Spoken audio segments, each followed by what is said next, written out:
d'entre vous m'ont demandé une petite explication sur la multiplication de fractions. Alors rassurez-vous tout de suite, c'est loin d'être compliqué.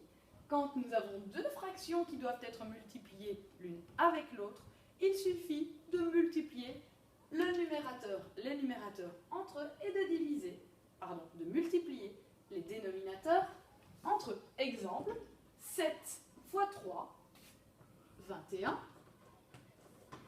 Multiplions les dénominateurs. 4 fois 8, 32.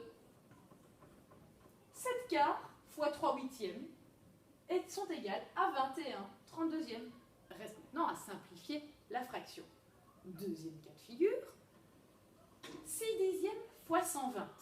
Je vous l'ai écrit deux fois car il y a deux manières de voir les choses, deux méthodes pour résoudre ce genre de problème que l'on appelle tout simplement prendre la fraction d'un nombre. Beaucoup parmi vous m'ont demandé une explication sur la prise de fraction d'un nombre. Explication. 6 dixièmes fois 120 ou 6 dixièmes de 120, c'est 120 divisé par 10 fois 6. 120 divisé par 10 est égal à 12. 12 fois 6, 72. 6 dixièmes de 120 est égal à 72. Petite mise en couleur pour les plus visuels d'entre vous. Nous retrouvons le 120 ici. La division par 10 là. Et enfin, la multiplication par 6 au niveau du numérateur.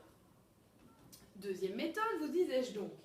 Rappelez-vous, quand un nombre n'a pas de dénominateur, il suffit de lui ajouter un dénominateur équivalent à 1. Et référons-nous à notre premier cas.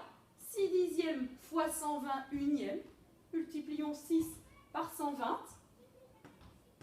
720. Multiplions 10 par 1. 10.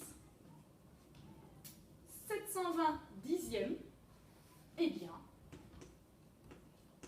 cela équivaut à 72, comme ici. Dernière petite chose à savoir, c'est exactement la même chose pour les pourcentages, puisque, vous le savez, un pourcentage est en final une fraction sur 100.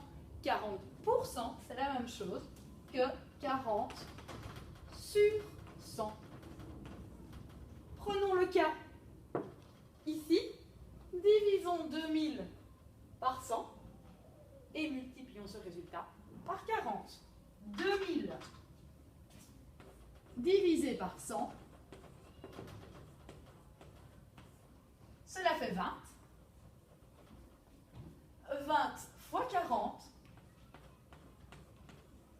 cela fait 800. On peut dès lors dire que 40% de 2000, cela fait 800.